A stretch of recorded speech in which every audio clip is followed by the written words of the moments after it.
Just a quick note before the video starts, Six Slick Productions is now on Patreon, so if you like the work I do and would like to help support it, click the link and become a patron today. Even $1 goes a long way to helping out. Now, on to the show.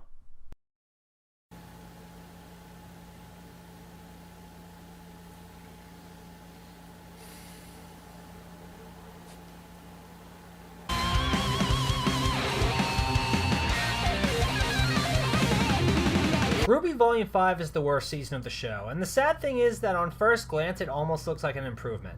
Because at the very least, if there's nothing else positive I can say about Volume 5, is that they made an attempt at clarifying plot points that were left incredibly vague or unexplained, such as, how do Aura and Semblance work? How do the Maidens relate to the Relics? Why is Ozpin inside a little boy's head? Why are Crow and Raven birds? And what the fuck is Ozpin's cane? So at least the attempt was made, even though sometimes they raised more questions than answers. For starters, the Relics have existed since the dawn of time, but have the Maidens? Did Ozpin give the girls the main powers as soon as humanity was established?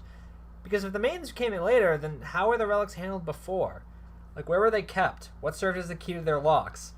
There's no time frame for events here. If these things are so big of a detriment to the world, what was the contingency plan before these Maidens were in place? Also, this is your periodic reminder that having seasonal Maidens that can just use whatever they want and don't actually use powers corresponding with their respective seasons is still really, really fucking pointless. We tried to establish the first time that we showed a Maiden that, like, it's not like Avatar or something where you're tied to a type of element. The season naming is just like a kind of cute naming convention. Yeah. I can't believe I have to keep saying this. Like, they're doubling, tripling, and quadrupling down on one of the dumbest things I could possibly think of in regards to this concept. Ozpin using his magic to turn Crow and Raven into birds for his own gain works alright. I mean, I don't question it. In war, you need scouts, and they willingly went into it, even though one of them ended up bitching out. But these kids are treating it as though he gave them immortality and avatar powers, and Crow now has a golden cock.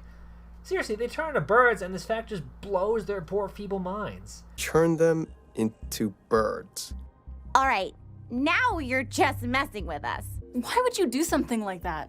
I mean, what is wrong with you? And Nora, you can channel 10,000 volts of electricity through your body on a regular basis.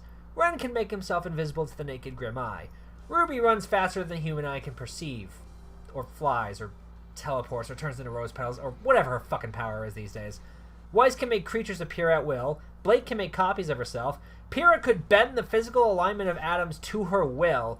And somehow, this is the thing that they refuse to comprehend. Shape-shifting. One of the most basic fucking powers you could possibly conceive of. You mean to tell me that in all of Remnant's recorded history, nobody has ever registered a shape-shifting semblance? No one's ever seen somebody like turn into a boar and just tear apart the marketplace downtown? I find that really hard to believe. And also, like, we can accept Salem and Maidens and Relics and all this shit, like, that's all perfectly fine, but something that I feel like I would see just walking down Main Street Vale, that's something we can't wrap our heads around? Why? The explanation of how and why Ozpin is in Oscar's head is acceptable enough. My only two gripes with it are, one, that's not how reincarnation works. Anyone who is even passingly familiar with Indian religion and philosophy will tell you that. So maybe we should find a better word for it. And two, nobody ever seems bothered by the fact that this 10-year-old's entire person is essentially going to be consumed by this centuries-old being. Not even Oscar himself. Which is weird because the moral implications here are pretty alarming and no one seems to care.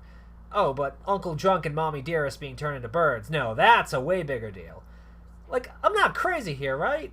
The priorities are a little out of whack. And then Aura and Semblance. Now, Aura and Semblance have never been handled with the best of care in this show. Aura has been defined as an extension of the soul, but acts as a physical force field and sometimes as a health bar. And how many times have you heard me go on about how much I don't understand Semblance? Before, Aura was implied as needing to be unlocked, but now it's something that needs to be focused in order to use. For the sake of argument, let's say both are true. Let's say you need someone to activate it, and you need to concentrate real hard to be able to use it to its full potential.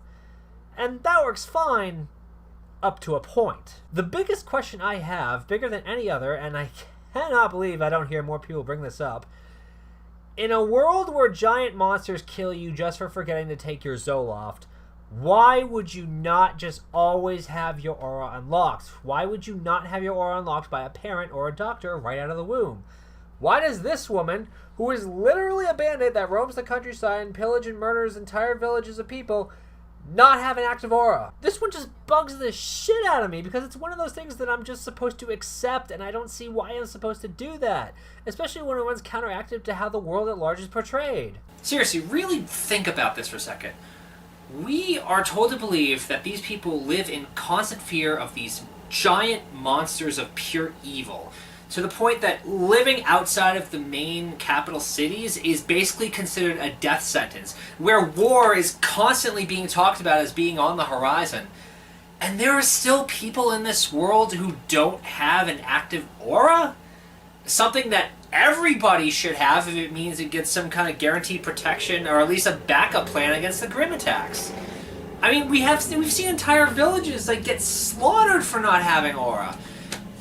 And again, this goes back to what I said in Volume 4. Either they really can't be that big of a deal. The Grim can't be that big a deal if people can just walk around without having an aura, or everybody should just be already dead.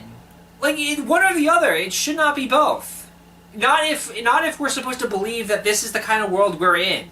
But the other worthy note about aura, and you can judge for yourselves on whether or not this is anything noteworthy, is that right before the Yang character short came out, there was a Q&A where the writer said that depleting your aura means you can't use your semblance. Then the Yang short showed what appeared to be Yang losing all her aura and yet still activating her semblance. Now, you would be forgiven for thinking this was the case, because the only time we've ever seen aura flicker like this is when it completely breaks. However, the other thing that usually accompanies the breaking of aura is this sound effect,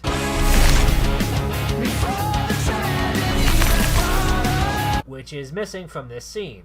So the only difference between this aura flash and this one is a sound effect. Well, that's hardly an accurate tell, is it? I mean, coming from a company that couldn't even animate a slap the way they initially intended to last volume, how do I know they didn't just forget to put the sound in?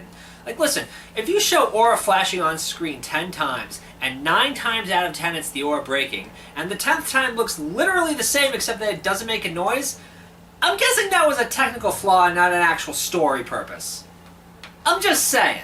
Anyway, that's it for now. I just wanted to get these main points out of the way now so that I could just focus on the actual episodes next time.